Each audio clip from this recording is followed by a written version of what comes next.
Joe and Charity Cooper Weskus, and welcome back to another Let's Watch of Death Battle. Today's episode is Captain Marvel Supernovas into Death Battle. I'm sorry if I sound tired. I'm not tired, I'm just really, negative right now. Stuff's been going on, I don't want to talk about it. And you know, this matchup existing kind of bugs me, so I probably would be sounding like this anyway. Whatever. Alright, so this match is happening and it's stupid. But we're gonna see what Captain Marvel can bring. Let's just get this over with. Captain Marvel has had many names in her career, but when she was born, she was simply Carol Danvers. Carol grew up in Boston and joined the Air Force to pay for college. I actually don't know She Carol's flew to the backstory. top of their ranks before moving on to the Air Force Intelligence. Then she joined NASA. Damn, is her superpower just having really badass jobs? Wonder if she could give me a recommendation. Working at NASA was pretty cool until aliens attacked. Carol got caught in the middle of a massive battle between the Kree aliens and a Kree superhero named Marvel, known to the world as Captain Marvel. Well, wait. Captain Marvel's secret identity is Marvel? Somebody forgot to read Superheroes for Dummies. Anyway, during the battle, Carol got stuck in a machine called the Psych Magnetron, which exploded. Luckily for her, this was one of those explosions that turns you into a superhero. The energy from the blast merged Carol's DNA with strands of Marvel's. She developed an extra Kree brain lobe and gained most of Marvel's powers, transforming her into a new, dynamic superheroine. Except she didn't even realize it at first. She'd just black out at random times and wake up to hear about a new suspiciously blonde superhero. Hey Wiz, maybe I have a superhero side like this. I mean, I black out all the time. Boomstick, you don't have powers. You have a problem. Throughout her adventures, Carol went through several phases of superhero titles. First Miss Marvel, then Binary, then Warbird, then Miss Marvel again, until one day, Marvel died. Here's to you, Marvel. To honor her fallen friend, Carol Danvers took up his mantle, becoming the brand new Captain Marvel. Captain Marvel is unbelievably powerful, with superhuman strength and incredible durability. She learned how to fly planes in the Air Force, but now she could fly herself, and super fast. Speaking of which, through her time with the Air Force and as a member of the Avengers, she's received years of quality combat training.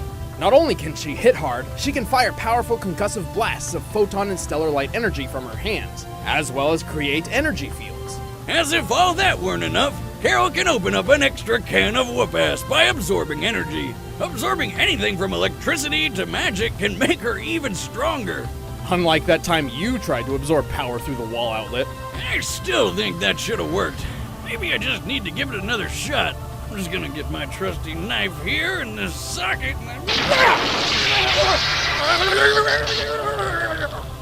Oh, it's even better the second time around.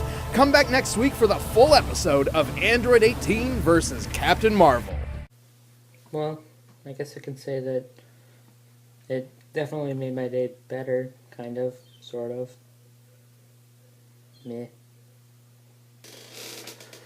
Alright, so 18's doomed. 18 is so screwed, man. Like, I get a bunch of YouTube comments on my trailer. Thank you guys for checking that out, by the way. That, 18 can do this, and 18 can do that. And she totally beats Captain Marvel. Captain Marvel was the weakest thing ever. She lost to Rogue. Rogue is pathetic. Blah, blah, blah, blah, blah, blah. You know what? I feel like you guys wouldn't be saying that if it wasn't against a Dragon Ball character. I really don't think so. Put Captain Marvel against freaking Supergirl or Wonder Woman. Okay, to be fair, that's actually a bad example because Captain Marvel loses to Supergirl and Wonder Woman. How about you have Carol fighting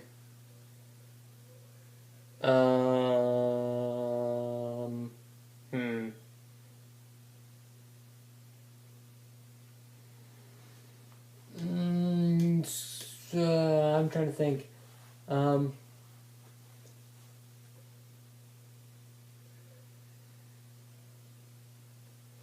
Never mind. Yep, forget that.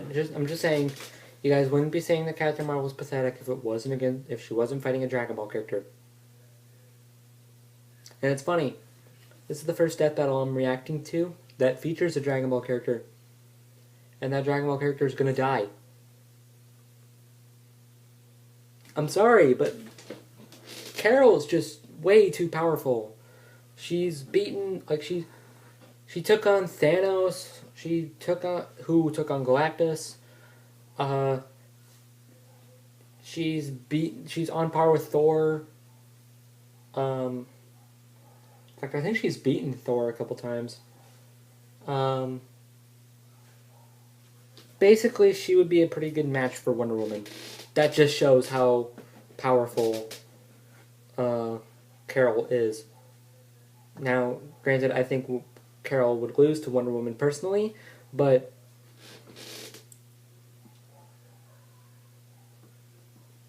that's whatever. Wonder Woman whoops 18 anyway, so 18 I love 18. She's great. Just watch our podcast, which was a pain to edit, by the way. And I know it was behind at the end. I'm sorry. I didn't catch what happened. And by the time it was done exporting, I just got rid of it, and then I uploaded it. See, what I do is that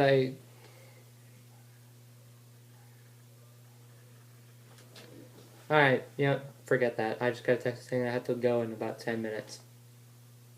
5 minutes. So basically, watch our podcast.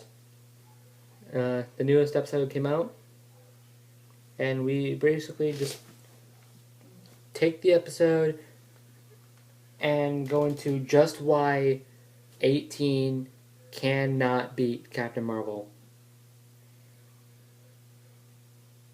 She's dead. She's gonna die. I don't see her winning this one. I wouldn't mind seeing her winning this one, because 18, like I said, I like 18. But, like I said during the Sub-Zero versus Glacius thing, another shameless self-plug for a podcast, by the way, it's better for them to get the right result than the preferred result. Now, my preferred result is the right result in this case, personally, just because I don't care. And the right result is Carol wins. The end. So that's pretty much that. I'm gonna go. This day has been a thing. So I hope you guys enjoyed 18 versus Captain Marvel, because I probably will, despite my criticism against it. And I'm just gonna go. See ya.